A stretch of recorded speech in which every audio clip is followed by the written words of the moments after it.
मुझे नहीं पता कि ये कहानी मैं आप लोगों को कैसे बताऊं। बहुत ही कम लोगों को अपनी जिंदगी में इस तरह के हादसों का सामना करना पड़ता है जैसा मैंने उस रात किया। मैं अपने ऑफिस की एक पार्टी से घर लौट रहा था। मैंने थोड़ी पी हुई थी और मुझे बार बार नींद की झपकी आ रही थी। एक बार तो मैं गाड़ी चलाते चलाते सो ही गया था जब एक बड़े ट्रक के हॉर्न की आवाज से मैं चौंक कर उठा। मैं समझ चुका था कि मुझे कुछ खाने और एक कड़क कॉफी की सख्त जरूरत थी, लेकिन आधे घंटे तक गाड़ी चलाने के बाद भी मुझे कोई भी रेस्टोरेंट नहीं मिला। मैं उम्मीद छोड़ चुका था कि तभी मुझे सड़क के किनारे एक 7-Eleven का स्टोर दिखा। मैंने अपनी गाड़ी ठीक उसके दरवाजे के आगे लगा दी और थरथराते पैरों से अंदर गया।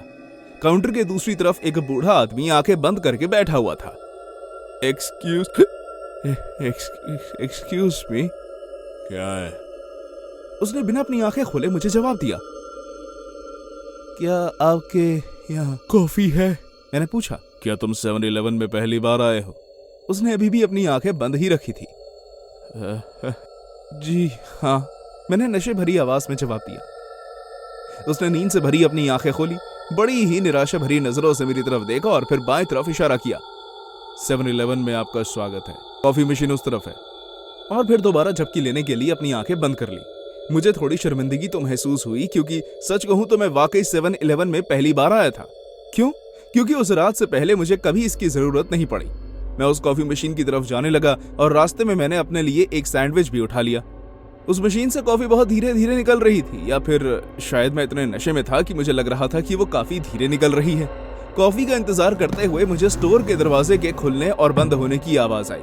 मैंने काउंटर की तरफ देखा तो तकरीबन 50 साल की उम्र की एक औरत, जिसने गुलाबी रंग के कपड़े पहने थे और उस पर एक सूरजमुखी भी बना हुआ था, वहां खड़ी थी। वो काउंटर पर जाकर रुकी और उसने उस आदमी से कुछ पूछा, लेकिन वो आदमी तो कब से अपने सपनों की दुनिया में खोया हुआ था, इसलिए उसने इस बार भी अपनी आंखें नहीं खोली।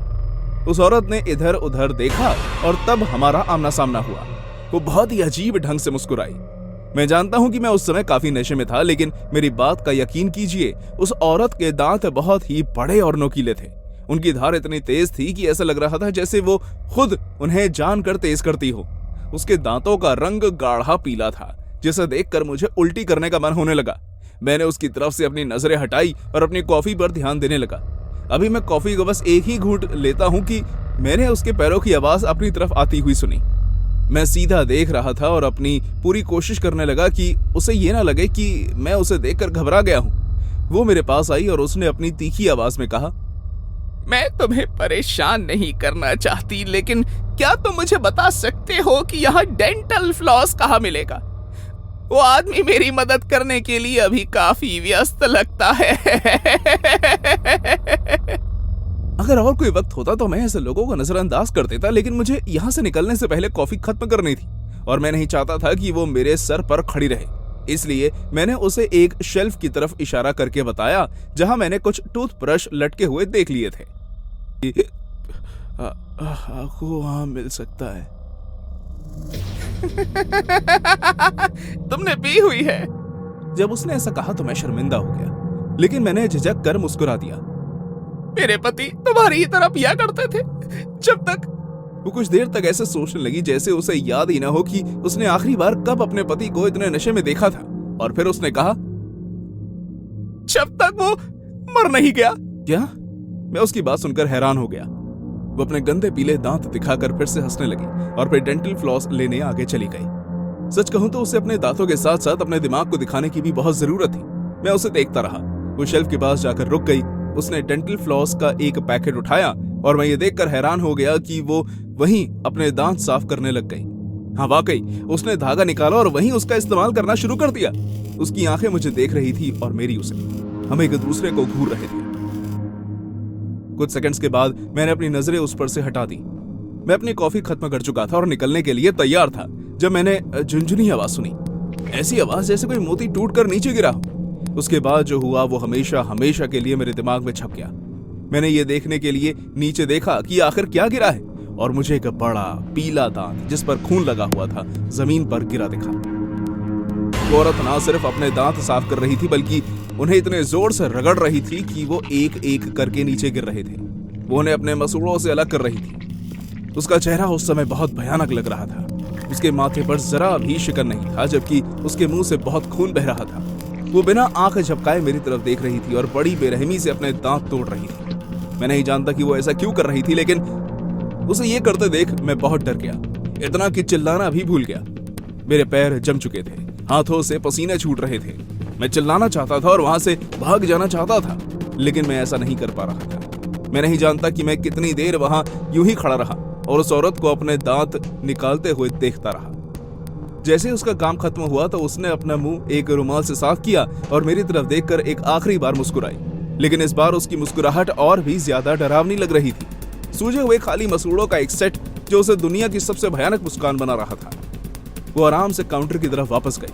सोए हुए उस आदमी के आगे उसने $1 रखा और स्टोर से बाहर निकल गई। खून और कई सारे दांत अभी भी जमीन पर पड़े हुए थे। मेरे पेट में गुड़गुड़ होने लगी। मैं भागकर स्टोर से बाहर निकलकर उल्टी कर देता हूँ। मैं किसी तरह गाड़ी चलाकर उस रात घर पहुंचा और पूरी रात मुझे बुरे सपने आते रहे। लेकिन कहानी अभी खत्म नहीं होती।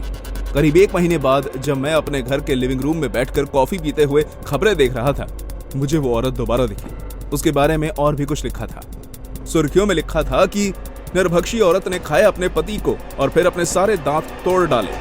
वो पागल औरत एक कातिल और निर्भक्षी थी, जिसने पहले अपने पति को मारा और फिर उसे खा गई।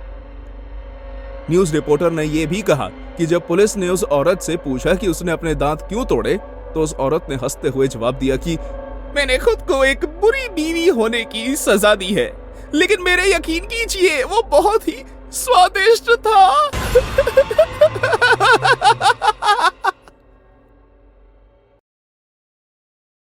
मैं मेन राज्य में एक गैस स्टेशन में काम करता हूँ। ये काफी शांत नौकरी है, लेकिन मुझे इससे कोई दिक्कत नहीं। बाकी के आम दिनों की तरह इस दिन भी एक आदमी मोटा कोट और सर पर टोपी पहने स्टोर में आया और उसने मुझसे बबल गम मांगी। क्या आपको और कुछ भी चाहिए? नहीं, बस इतना ही। आपको कुल मिलाकर देने होंगे $3.95। आपका दिन शुभ हो। मैंने उसे उसका बिल दिया। उसने मुझे कैश में पैसे दिए और वहां से चला गया। ये हर रोज होता है, आप समझ सकते होंगे, लेकिन उस दिन कुछ अलग ही हुआ। मेन एक ऐसा राज्य है जिसे आप शब्दों में बयान नहीं कर सकते जब तक आप वहां खुद ना हो आए। यहाँ अटलांटिक से ठंड आती है और बाहर बहुत ही ज्यादा कोहरा हो जाता है। जैसे ही मैं दुकान बंद करने वाला था, बर्फीला तूफान चलने लगा। ऐसे ही तूफानों को देखकर मुझे लगता है कि क्या मैं वाकई इस नौकरी के लिए बना भी हूँ। खैर, मैं मुद्दे से भटक गया। आइए मैं आपको समझाता हूँ कि उस दिन मेरे साथ क्या हुआ और मैं क्यों दोबारा 7-Eleven नहीं जाना चाहता। मैंने ठंड में बाहर निकलते हुए उस ग्राहक को हाथ हिलाकर बाय कहा और उसके साथ साथ खुद भी दुकान से निकल गया। हालांकि दुकान बंद करने में अभी कुछ मिनट बचे थे, लेकिन मैंने समय होने का इंतजार नहीं किया और फैसला किया कि आज दुकान जल्दी बंद करके घर निकल जाऊंगा। आखिरकार कौन ऐसे मौसम में बाहर निकलेगा और मैं खामखा लेट हो जाऊंगा। और तब जाकर मैंने गौर किया कि वो आदमी पार्किंग के एक कोने में खड़ा होकर मुझे घूर रहा था। उसकी तरफ देखकर सर हिलाने के बाद मैं अपनी गाड़ी की तरफ बढ़ने लगा और वो आदमी आवारा गर्दों की तरह मेरी तरफ आने लगा। ए लड़के, उसने कहा, क्या तुम्हारा 7-Eleven में काम खत्म हो गया है? तो क्या तुम मुझे मेरे घर तक छोड़ दोगे? वो वहां, क्या वो तुम्हारा ट्रक नहीं है? कुछ ही दूरी पर खड़े एक ट्रक की तरफ इशारा करके मैंने उससे पूछा। मेरी गर्दन के पीछे के बाल खड़े हो गए थे। मैं बहुत घबरा गया था, लेकिन मैंने खुद को शांत किया। वो मुस्कुराया और उसने अपना सर हिलाकर हाँ कहा और फुसफुसाकर ठंड के बारे में कुछ कहने लगा। मैंने एक लंबी सांस ली और अपनी गाड़ी खोलने लगा, लेकिन किसी वजह से मेरे मन ने मुझे पीछे मुड़कर देखने को कहा। वो आदमी अभी भी वहां खड़ा था। उसकी नजरें मुझे ऐसे देख रही थी जैसे वो जन्मों का भूखा हो। मैं फौरन गाड़ी में बैठा और मैंने जल्दी से उसे अंदर से बंद कर लिया। मेरा दिल जोर जोर से धड़क रहा था। मुझे लगा जैसे मैंने उसे कुछ कहते हुए सुना, लेकिन वहां रुककर वो बात जानने के लिए मैं बहुत डरा हुआ था। अपनी गाड़ी स्टार्ट करने के बाद मैंने अपना सर घुमाकर पीछे देखा कि कहीं वो मेरा पीछा तो नहीं कर रहा। मैंने एक ट्रक के पार्किंग से निकलने की आवाज सुनी। उससे निकले धुएं ने आसमान के सुंदर बादलों को बदसूरत कर दिया, लेकिन मैं उसके वहां से निकलकर जाने से काफी खुश था। उस दिन मैंने स्टोर से घर तक काफी तेज गाड़ी चलाई, जो मैं अक्सर कभी नहीं करता। गाड़ी के साइड में लगे शीशे से मैं पेड़ों को तेजी से पीछे छूटते हुए देख पा रहा था। 1 घंटे तक जंगल से गुजरने के बाद अंधेरा हो गया और अब मैं शहर की रोशनी में आ गया। जो लोग मेन में रहते हैं, मैं चाहता हूं कि वो उसकी कल्पना करें। ठंड, अंधेरा और शांति। मैंने जिंदगी में कभी खुद को इतना अकेला महसूस नहीं किया। जैसे जैसे मैं अपने घर के करीब आ रहा था, इससे पहले कि मैं अपने घर की तरफ एक आखिरी मोड़ लेता, मेरा मन मुझे बार बार पीछे मुड़कर देखने की सलाह दे रहा था। मेरे रोंगटे खड़े हो गए और मैं वहीं जम सा गया। टोपी पहने हुए वो आदमी अब भी मेरा पीछा कर रहा था। अंधेरे में उसका ट्रक ठीक से नहीं दिख रहा था, लेकिन मैंने उसे आसानी से पहचान लिया। वो सफेद रंग का गंदा ट्रक था जिस पर हर जगह स्क्रैच लगे हुए थे। मैं बहुत डर गया था। हालांकि मुझे लगा कि शायद ये कोई इत्तेफाक हो सकता है, लेकिन मेरा दिल जानता था कि ऐसा नहीं है। ऐसा हो ही नहीं सकता कि आदमी भी उसी जगह के आसपास रहता हो जहां मैं रहता हूं, मैंने खुद से कहा, और मेरा पेट घबराहट में गुड़गुड़ करने लगा। वो मेरे पीछे ही था। जैसे जैसे मैं गाड़ी चला रहा था, मैंने अपने घर की तरफ नहीं मोड़ा, बल्कि मैं अपने घर के बिल्कुल विपरीत जाने लगा। मैंने गाड़ी के अंदर वाले शीशे से पीछे की तरफ देखा तो उसकी गाड़ी अपने पीछे ना पाकर मुझे काफी बेहतर महसूस हुआ। हालांकि मेरा सुकून बस कुछ ही देर का था, क्योंकि मुझे जल्दी एक ट्रक की हेडलाइट और दूर से आती हुई उसकी परछाई शीशे में दिखने लगी थी। उसने भी मेरे साथ साथ अपनी गाड़ी घुमा ली थी। मेरे मन में डर बस चुका था। मैं और तेज चलाने लगा। गाड़ी चलाते हुए मेरे हाथ कांपने लगे थे। मैंने तय कर लिया कि इस बार मैं एक ऐसी गली में अपनी गाड़ी चुपके से रोक दूंगा जहां कोई रोशनी नहीं होगी। मैंने जल्दी से गाड़ी वहां लगाई और इंजन बंद कर दिया। मैं वहीं बैठकर पीछे देखता रहा। कुछ ही सेकंड्स के बाद मैंने उसके ट्रक की आवाज सुनी। वो धीरे से उस गली से गुजरकर आगे निकल गया। खुद को संभालते हुए और गाड़ी चालू करके अपने घर की तरफ जाने से पहले मैंने कुछ देर और गाड़ी में बैठकर इंतजार किया। मैं बहुत ही ध्यान से और धीरे धीरे उस गली से अपनी गाड़ी निकालने लगा। मुझे ऐसा लग रहा था जैसे कोई मुझे देख रहा हो, और मैं फौरन अपने घर की तरफ बढ़ा। लेकिन फिर अचानक जैसे ही मैंने अपने सर घुमाकर पीछे से आगे देखा, मेरा जैसा दिल धड़कना बंद हो गया और मेरा खून ठंडा पड़ गया। कोट और टोपी पहने हुए वही आदमी मेरे सामने खड़ा था। उसकी आंखों में जो मुझे दिख रहा था वो बस हैवानियत। जब मैं वहां से भागा तो वो बस मुझे देखता रहा, और मुझे ये मानना पड़ेगा कि अभी भी उसकी आंखें याद करके मैं कांप रहा हूं। उसकी आंखों का रंग काला और भूरा था और उनके आसपास खून की नसें दौड़ रही थी। डर और खौफ देने वाली वो नजर जो मुझे जिंदगी भर याद रहेगी। अब बस मैं बहुत बर्दाश्त कर चुका था, और शायद सर्दी की हवा भी मेरा सर चढ़ चुकी थी। अपनी गाड़ी का शीशा नीचे करके मैं उस पर चिल्लाया, आखिर तुम्हें मुझसे चाहिए क्या? कुछ नहीं, उसने कहा। उसके मोटे लाल फटे हुए होंठों से आवाज आई, कुछ नहीं। ये एक बहुत ही आम जवाब है, लेकिन आप इसकी उम्मीद नहीं करते। सोचिए जरा, जब भी कोई किसी फिल्म में किसी से ऐसा पूछता है तो सामने वाला उसके बदले में एक जवाब की उम्मीद करता है, लेकिन इस आदमी ने बहुत ही आराम से कह दिया, कुछ नहीं, और फिर अपनी घिनौनी आंखों से मुझे घूरने लगा। खैर, उसने दूसरे तरीके से तो मुझे जवाब दे ही दिया था। वो मेरी तरफ चलने लगा। जैसे जैसे वो करीब आने लगा, उसके कदम धीरे होने लगे। मैंने इंजन चालू किया और तेजी से वहां से निकल गया, और जब तक मैं अपने घर पहुंच के आधे रास्ते तक नहीं पहुंच गया, मैंने पीछे मुड़कर नहीं देखा। अपने घर के आगे गाड़ी लगाकर मैंने फौरन उससे बाहर निकला, और जल्दी से मैंने घर की सारी खिड़की दरवाजे बंद कर दिए। मैं बहुत डर चुका था। मेरे दिमाग में बस उसी आदमी का चेहरा घूम रहा था। मैं जहां भी देखता मुझे वही नजर आता। मुझे डर था कि कहीं वो मेरे घर के अंदर ही तो नहीं। जब मैं ये लिख रहा हूं तो मैंने अपने घर की लाइट जलाकर रखी हुई है, और मैं किसी भी चीज के लिए बाहर नहीं निकलने वाला हूं। मुझे नहीं पता कि आखिर उसे क्या चाहिए था, लेकिन उसका इतना करना ही मेरे लिए 7-Eleven वापस ना जाने का कारण बनने के लिए काफी है। और इन सब में सबसे बुरी बात तो यह है कि इस सब के बावजूद वह भी बाहर आजाद घूम रहा होगा और अंधेरे में अपना एक नया शिकार ढूंढ रहा होगा। और उससे भी बुरा हो सकता है वो मेरे घर के बाहर खड़ा हो और मेरे बाहर आने का इंतजार कर रहा हो सकता है कि ये मेरी कल्पना हो, लेकिन मैं सच कह रहा हूं कि मुझे रात को एक ट्रक की आवाज अपने घर के बाहर से आती हुई सुनाई देती है। अगर उसे गलती से भी मेरे घर का पता चल चुका है तो मैं उसे अंदर नहीं आने दूंगा और ना ही खुद से बाहर निकलूंगा। कम से कम तब तक तो नहीं जब तक सुबह नहीं हो जाती।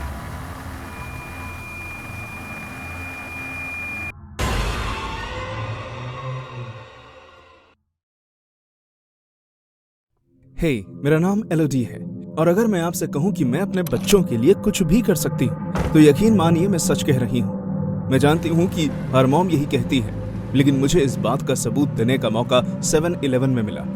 ये सब तब हुआ जब मैं एक दिन अपने बच्चों के साथ 7-Eleven गई। जब मैं प्रेग्नेंट थी तो इनके डैड हमें छोड़कर चले गए, इसलिए जब भी मेरे पेरेंट्स इनका ध्यान नहीं दे पाते थे तो मुझे इन्हें अपने साथ ही ले जाना पड़ता था। उस दिन मेरे बच्चे स्कूल नहीं गए थे क्योंकि उनमें से एक बीमार था और मुझे डर था कि उसकी बहन की वजह से क्लास के बाकी बच्चों को भी इन्फेक्शन हो सकता है। जब हम 7-Eleven पहुंचे तो शायद मेरा ये कहना ठीक होगा कि अब वो बीमार नहीं लग रहा था। मॉम, मुझे आइसक्रीम चाहिए, मॉम, अगर इसने आइसक्रीम खाई तो मैं भी आइसक्रीम खाऊंगी। ये गलत बात है, मैं बीमार हूँ। झूठे, तुम बीमार नहीं हो, देखो तुम कितना ठीक लग रहे हो।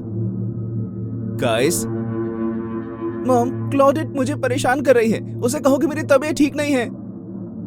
मुझे मेरे पूरे नाम से मत बुलाओ, मैं तुम्हें उसी नाम से बुलाऊंगा जिससे मैं चाहूं, क्लॉडेट। गाइस,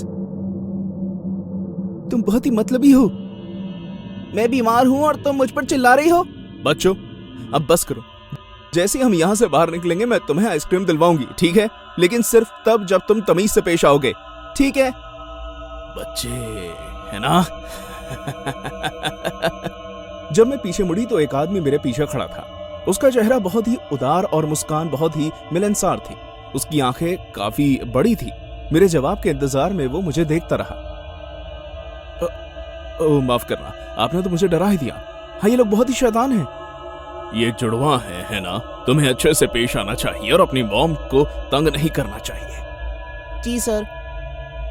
हाँ, ये देखने में बेकाबू लगते हैं लेकिन असल में ये बहुत ही अच्छे बच्चे हैं। खैर, अब हमें चलना चाहिए। मिलकर अच्छा लगा सर। मुझे भी। क्या तुम यहाँ अक्सर आती हो? कभी कभी। आपका दिन अच्छा हो। बहुत ही असुविधाजनक महसूस करते हुए मैं अपने बच्चों के साथ उस जगह से निकल गई। वो आदमी बहुत ही अजीब था। क्या आपको वो आदमी अच्छा नहीं लगा मॉम? मुझे लगता है कि उस आदमी को मॉम काफी अच्छी लगी। बिल्कुल भी नहीं। ऐसे लोगों से कभी बात मत करना। वो आदमी बहुत ही घटिया था। अगले कुछ मिनट काफी आम बीते। उसके बाद मुझे वो आदमी दोबारा नहीं दिखा और जब तक मैं चेकआउट लाइन तक पहुंची मैं उसके बारे में भूल भी चुकी थी। लाइन में पहुंचने के कुछ ही सेकंड्स के बाद वो आदमी मेरे पीछे आकर खड़ा हो गया। काफी अच्छा दिन। जी सर।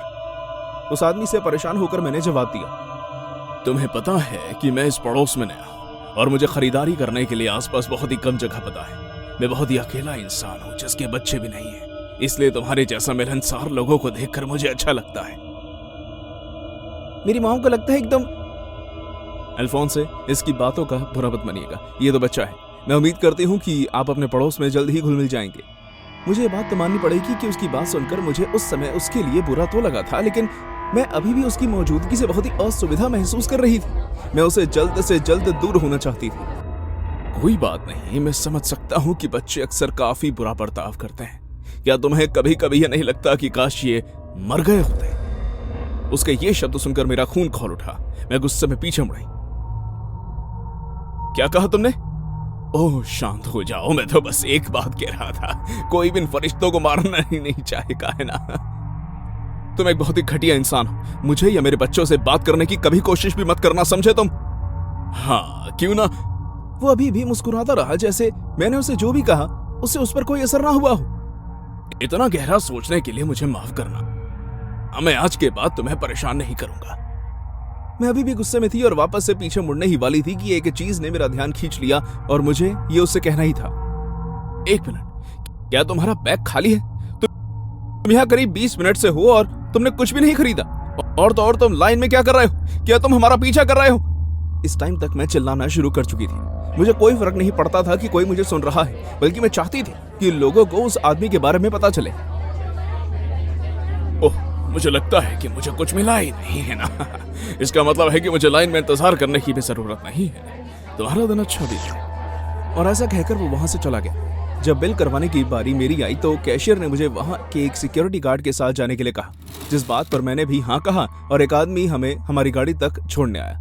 जब हम पहुंचे तो सिक्योरिटी गार्ड ने हमसे इजाजत ली और चला गया। मैंने अपनी गाड़ी खोली। मैं जानती थी कि अब कुछ गलत नहीं होगा, कि वो आदमी जा चुका है, लेकिन मुझे अभी भी अजीब महसूस हो रहा था। मैंने अपना सारा सामान अपनी एसयूवी में रखा और इससे पहले कि मैं वहां से निकलती, मेरा बेटा गाड़ी बंद करना चाहता था। एल, इन सब के लिए ये अच्छा समय नहीं है। लेकिन आपने मुझसे वादा किया था मॉम, प्लीज मुझे दरवाजा बंद करने दीजिए ना। आपने वादा किया था मॉम, अब आप उससे पीछे मत हटिए। ठीक है, लेकिन जल्दी करना। मैं जाकर इंजन स्टार्ट करती हूँ। ये जब एल दरवाजा बंद कर रहा था तो मैं क्लॉडेट के साथ अपने फोन में आसपास किसी आइसक्रीम की दुकान ढूंढ रही थी। मैं जानती थी कि उस काम के लिए ये कोई अच्छा वक्त नहीं था, लेकिन अगर मैं ये काम भी नहीं करती तो बच्चे गाड़ी में बैठकर मेरा सर खा जाते और तब ये काम करना ज्यादा मुश्किल लगता। मॉम, क्या आप हमें लेमन आइसक्रीम दिलवाएंगी? एल, तुम गाड़ी में कब बैठे? काफी देर पहले। मैंने तो दरवाजा पक्का बंद कर दिया। लेकिन बेटे, पीछे का दरवाजा तो अब तक खुला है। क्या? तुमने उसे ठीक से बंद नहीं किया, इसलिए वो खुल गया। कोई बात नहीं, मैं बंद कर देती हूँ। दरवाज़ा बंद करने के बाद मैं गाड़ी चलाने लगती हूँ और हम वहाँ से निकल जाते हैं। हम कुछ ही ब्लॉक्स की दूरी पर बने आइसक्रीम की एक दुकान पर जा रहे थे और वहाँ जाकर आइसक्रीम लेने वाले थे जो हम घर जाकर खा सके, लेकिन किसी चीज़ ने मेरा ध्यान अपनी तरफ खींच लिया। बच्चों, तुम बार बार पीछे क्या देख रहे हो? मॉम, पीछे कुछ हिल रहा है। क्या वो कोई चूहा है? क्या? तुम दोनों हट जाओ वहां से। मैं तो पकड़ा गया। मुझे अपनी आंखों पर यकीन नहीं हो रहा था। 7-Eleven में मिला वो आदमी, वो पागल जिसकी भयानक सी हंसी थी, मेरी गाड़ी में था। मेरे बच्चों ने उससे दूर होने की कोशिश की, लेकिन उन दोनों ने ही सीट बेल्ट पहनी हुई थी। तुम यहाँ क्या कर रहे हो? मैं पुलिस को फोन कर रही हूँ, यहाँ से बाहर निकलो। नहीं, गाड़ी मत रोको, बच्चों को आइसक्रीम खानी है। तो मैं अकेला छोड़ दो उन्हें, वो बस बच्चे हैं। मैं जानता हूँ, और है ना ये कमाल की बात, मुझे बच्चे बहुत पसंद हैं। मैं कभी प्यारे एल के साथ कुछ बुरा नहीं कर सकता। प्लीज मुझे जाने दो। क्यों ना आइसक्रीम खाने की जगह हम सीधा घर चले? मुझे इन्हें और बेहतर जानने में बहुत दिलचस्पी है। मेरी बात सुनो तुम पागल आदमी, अगर तुम्हें लगता है कि मैं तुम्हें अपने घर ले जाऊंगी तो तुम बहुत ही बड़ी गलती। नहीं, तुम मेरी बात सुनो, अगर तुम कभी भी मुझ पर चिल्लाई या तुमने मेरी बेइज्जती करने की कोशिश की तो मैं इस चाकू का इस्तेमाल करके इन बच्चों को किसी मछली की तरह खोल दूंगा, समझी? प्लीज इन्हें कुछ मत करना। नहीं नहीं नहीं, नहीं, नहीं, मैं ऐसा कुछ नहीं करूंगा। मुझे माफ करना, मैं इस तरह नाराज हो गया। क्या नाम है तुम्हारा? एलोडी। मेरी बात सुनो एलोडी, मैं तुमसे झूठ नहीं कहूंगा, मुझे तुम्हारे बच्चे पसंद है, उस तरह से नहीं, जाहिर है। मॉम, मुझे डर लग रहा है। शांत हो जाओ क्लोरेट, सब ठीक हो जाएगा। हाँ वाकई, देखो मैं तुम्हें या तुम्हारे बच्चों को नुकसान नहीं पहुंचाऊंगा। मैं बस चाहता हूँ कि तुम मुझे एल दे दो। क्या? कम ऑन, मुझे हमेशा से बच्चे चाहिए थे, लेकिन कोई भी मेरे साथ बच्चे पैदा नहीं करना चाहता, और यहाँ तक कि वो मुझे अपने बच्चे भी गोद नहीं लेने देते। तुम्हारे पास तो 2 है, तुम मुझे 1 दे सकती हो। मैं वादा करता हूँ मैं इसका बहुत ख्याल रखूंगा। मैं तुम्हें अपनी कोई भी बच्चा नहीं दूंगी, अकेला छोड़ दो हमें, नहीं तो तुम्हें बहुत पछताना पड़ेगा। किस बात के लिए मुझे पछताना पड़ेगा? तुम इतनी मतलबी कैसे हो सकते हो? तुम्हें पता है क्या, मैंने तुम्हें कहा था कि मुझे बेइज्जत मत करना। अब मेरे पास 1 बच्चा होगा और तुम्हारे पास 1 भी नहीं। गुस्से से भरा हुआ आदमी क्लोरेट की तरफ बढ़ा। मैंने डर में आकर वही किया जो मैं अपने बच्चों को बचाने के लिए उस समय कर सकती थी। पिछले कुछ मिनट से मैं खाली सुनसान सड़क पर आ गई थी, इसलिए अब मैं अपनी एसयूवी की गति बढ़ा सकती थी। मैंने ऐसा इसलिए किया ताकि अगर जरूरत पड़े तो मैं ये कर सकूं। मैंने कर दिखाया था, मेरे बच्चे अब सुरक्षित थे। लेकिन जब मैंने खिड़की से बाहर देखा तो वो पागल आदमी न सिर्फ हिल रहा था बल्कि खड़ा भी हुआ था। ओ नहीं, अब तुम और खड़े नहीं हो पाओगे। अपना आपा खोकर मैंने पूरी तेजी से अपनी गाड़ी उस पर चढ़ा दी। उसके बाद वो नहीं हिला। जल्दी मुझे पुलिस ने रोक लिया जब तक उन्हें सारी बात का पता नहीं चल गया। क्योंकि यह हादसा हाल ही में हुआ है, इसलिए मैं नहीं जानती कि मुझे जेल होगी या नहीं। लेकिन मैंने जो किया उसका मुझे कोई अफसोस नहीं। जल्दी मुझे पता चला कि जिस आदमी को मैंने मारा था उस पर कई अपराध लगे हुए थे। पुलिस ने मुझे बताया कि मुझे कोई दिक्कत का सामना नहीं करना पड़ेगा। लेकिन चाहे जो भी हो, अब मुझे इस बात की तो खुशी है कि यह जगह मेरे बच्चों के लिए पहले से ज्यादा सुरक्षित हो गई है।